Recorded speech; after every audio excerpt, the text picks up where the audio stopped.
Good morning. This is Mark of the Wicked Edge Expert Corner Group, and this is Sunday School Knife Talk. I want to continue with this, and I'm going to try to make sense of what I started last week and see if I can bail myself out of this can of worms that I opened. The reason that I say this is that I'm trying to address the challenge that we all have, whether you use a Wicked Edge sharpener like I do, or you use some other brand of guided sharpener, or a freeform, a stone. We all have the same challenges of making a keen edge on that knife.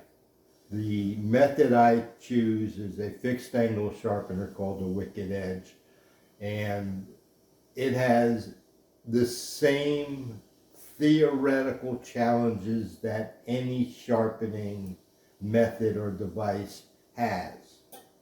And what I am trying to do here with my group is to take those challenges and figure them out and boil them down and apply them to using the method of sharpening that we use on a Wicked Edge, because it is stationary, clamped rigidly, and we are able to preset the angles we want to apply to a knife edge and consistently apply that edge.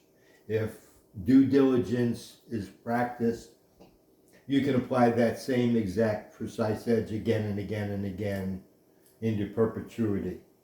So that's why I chose Wicked Edge. But as I learned how to sharpen and I got pretty good at using Wicked Edge, I came up with a lot of questions, a real lot of questions, theoretical questions about sharpening knives, things that had been norms, theories that were norms, that were accepted as this is the way that we did it, and not necessarily a lot of explanation that I could find in them for why these norms were adopted.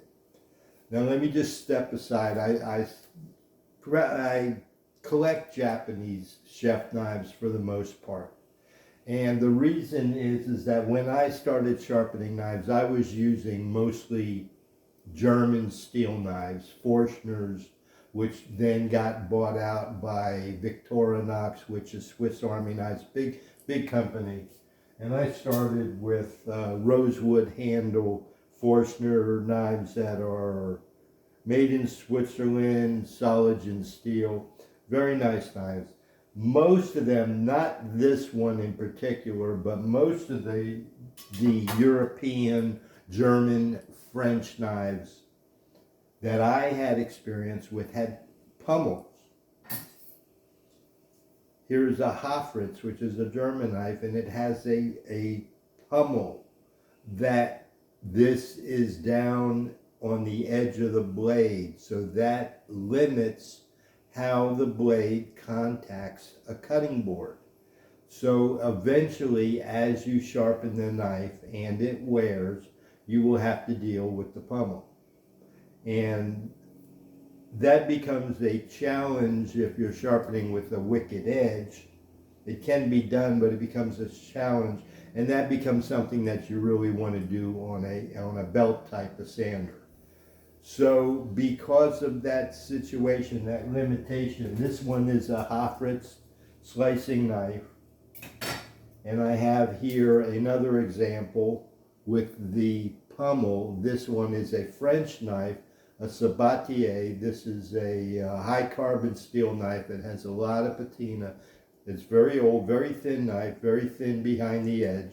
Nice knife, but it's a challenge to sharpen it on a Wicked Edge because of the pummel. So because of that situation, when I started looking to purchase knives that I could sharpen on Wicked Edge, and I looked to buy knives that appeared uncommon.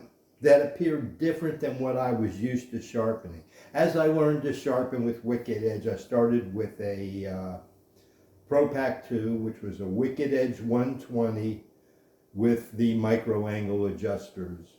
So I had the challenges of working with the standard vise, but as I learned to deal with the clamping situations, I became pretty good at it, and I looked to buy more knives that would challenge my ability to sharpen knives. I looked for knives that were difficult to clamp, that were longer, bigger, different than a typical knife to expand my sharpening knowledge. And I started with a few knives, and my excuse was, I'm looking to buy the best knife. So then I started looking for expensive knives. And then as I learned about this knife and the different steels and the different edges, I discovered the challenges of sharpening uneven bevel knives. What that is a knife that one side of the knife may be ground differently than the other side, and the bevel heights may be different from side to side as you examine it.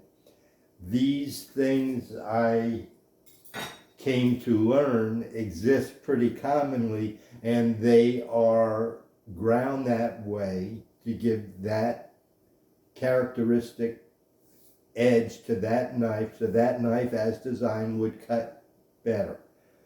So there are knives of symmetrical, asymmetrical, even bevels, uneven bevels, different angles. There are all kinds of knives and considerations that we're trying to sharpen with the Wicked Edge, but we have to figure out how to do it because we're using a fixed clamping system that makes the blade stationary. So everything we do is in our angle adjustments and in our applied sharpening stroke, as compared to other methods like freeform, where you're holding the knife and there's some latitude as you're applying that edge, that it can be tipped and turned and whatever with the length of the blade and the shape of the curve as it contacts the stone.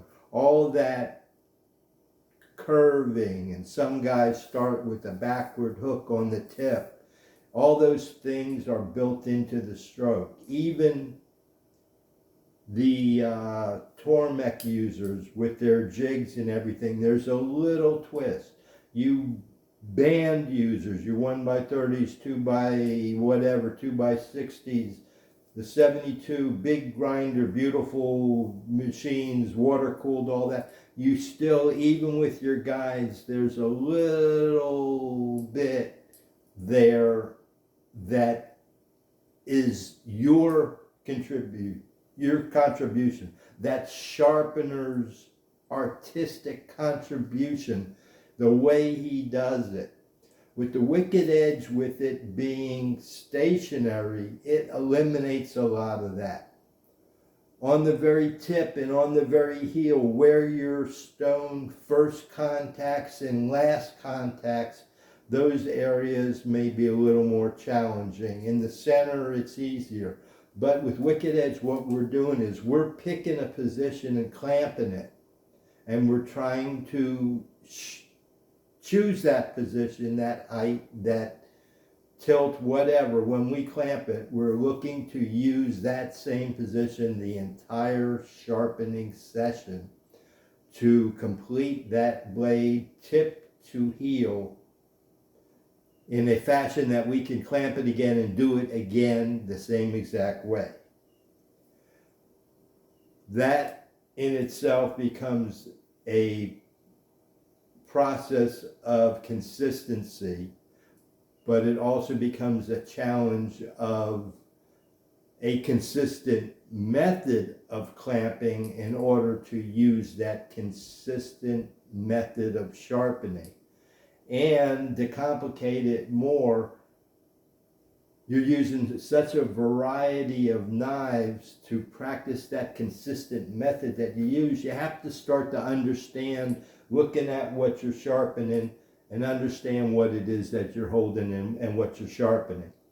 That's what I'm trying to get into here. And with this knife collection, I have intentionally purchased knives of all those different edge grinds and characteristics, not all of them, but of enough of them that I can study them, look at them, compare them, and apply my sharpening method with the wicked edge on these different knives than we're used to using. With Japanese knives, it presents a challenge because we're looking to buy something from a foreign maker, and there are language barriers, there's idioms, there's descriptions, and there's differences in the tradition of the blade. So right away we have we're looking to buy something that's not real familiar to us. If you came up like me using, fishing knives and whatever, you were used to a certain kind of knife. And now I'm looking to apply it to the Japanese knives. So when I got into the Japanese knives and I started to look at the edges under the microscope and the bevels, then all those generalizations, all those theories, all those thought processes, all those norms that we had, they didn't always match up to what I was seeing. So what I'm going to do, I'm going to stop this here, and we're going to get into some of the knives that I've collected, and I want to show you what I have here and the differences. What I've collected is, I started looking to buy, real quick, the best knife. And as I got into it, I saw that there's some cool stuff that's not necessarily the best knife that I'd be looking to collect. But I started collecting those knives because the challenge of sharpening became so interesting to me. And I'm gonna stop there and then move on to another one. Thanks.